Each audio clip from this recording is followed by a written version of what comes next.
Hey, how's it going? My name's Andrea, and I'm really excited to chat with you today. My daughter Abby is 5.5 months old, and she's napping right now, which is amazing.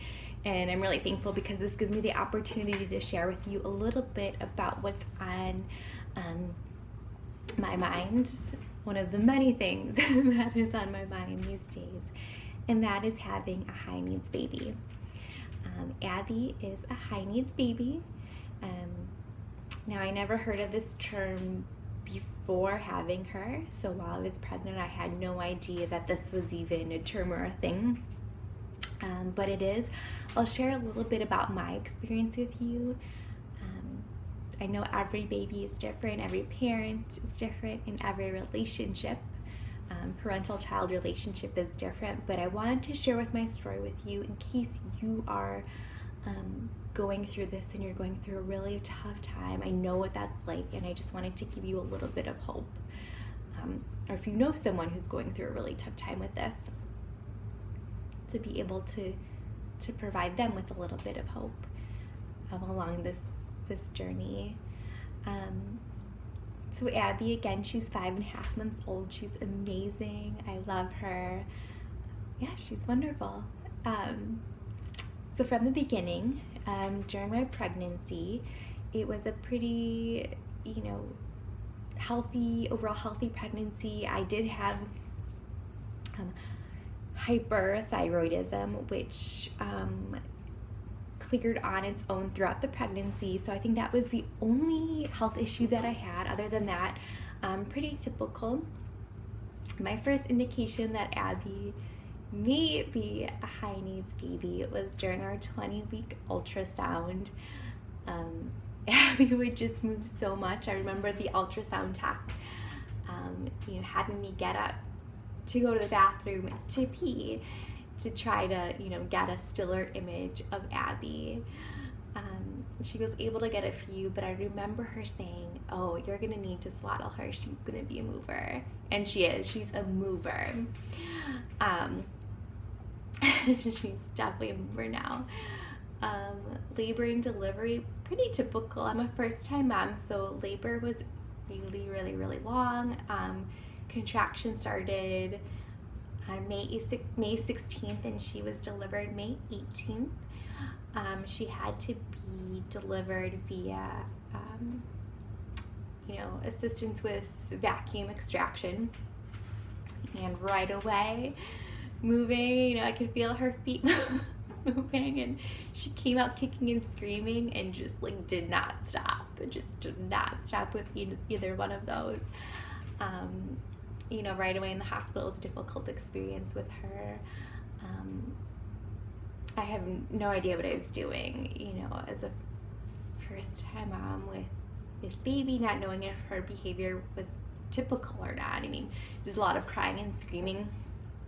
When anyone would hold her. At nighttime was especially difficult because he would set her down in her little bed, hospital bed, crib, and she would scream. I would hold her and she would seem okay, put her down and she would scream. The other thing is she would not latch. One of my goals and dreams was to be able to breastfeed her, and that did not work. Obviously we made it work with other things, but she would not latch. She would just scream and scream and scream. So that was difficult at first. As well, we brought her home, and a couple of the first things that we noticed was that could not be put down. Would not be put down in her crib, in any sort of swing, bouncer, anything like that. Just hated it and moved right away when her head or body hit, a surface that wasn't mom or dad. So I wore her all day long, or I would sit with her in the rocking chair, and my husband would say, you have to get up and do things. You can't just sit in the glider rocker all day. And it was true. I was just sitting there driving myself crazy as Abby was just sitting on me. But I wanted her to be comfortable. I wanted her to feel peaceful, and it was hard. Eating was a challenge. Again, when I was pregnant, I thought I would have this consistent feeding schedule for her, and that just went straight out the window. She would eat it was very inconsistent. It was usually every hour and a half she would eat, and she's a heavy eater. We just went up in we just now went up in another, like the nipple size, for the bottles, because the flow was just not enough. So she's on the faster flow now, and we've had to incrementally go up throughout these 5.5 months. Sleeping and napping have always been challenges. It's amazing she's napping now for quite a while, so that's wonderful, but putting her down is challenging.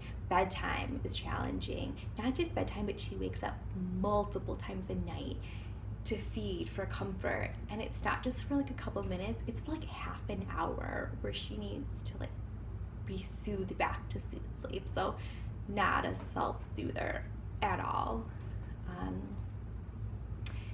Getting her diaper changed or getting her clothes changed was and still is challenging. It was very challenging in the beginning.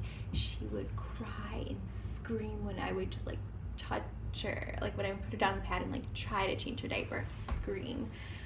We were gifted so many outfits for Abby, by friends and family, and we were actually not even able to wear quite a bit of those because changing her outfits was just so difficult.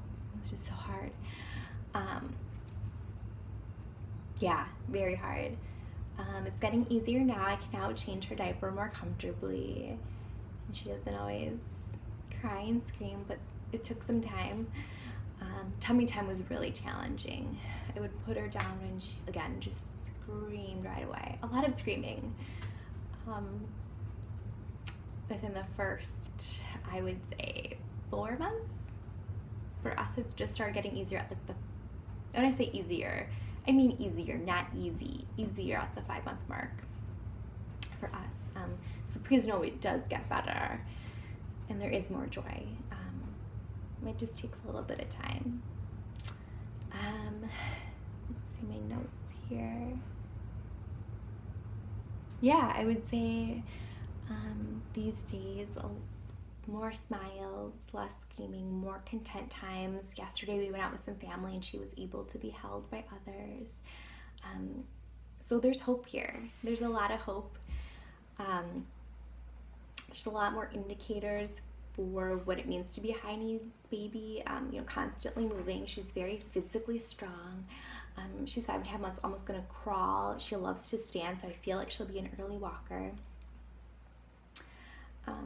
But like I said, this video, I just wanted to give you some hope that things do get easier over time. And again, every baby is different, but we're starting to enjoy our days so much more. I look forward to each new day with Abby, and she brings so much joy. So I wanted to share that with you, and hopefully in future videos bring you some content about tips, resources on how to deal with those challenges of a high needs baby.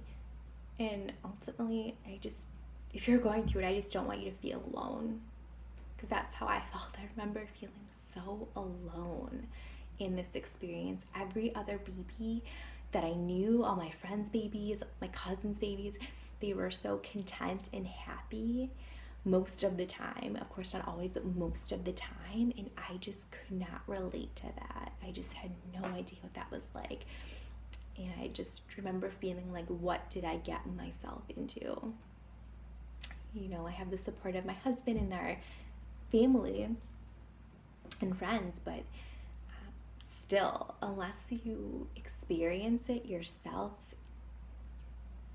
you have no idea, So I know how isolating it can feel. I know what it's like. Like I said, it's easier. It's not easy by any means, but there is light, and so please know that you're not alone. And if you yourself have any tips, resources, any comforting words, please leave them in the comment section. I would love to read those, and I know that others would too. So thank you so much. Have a great day.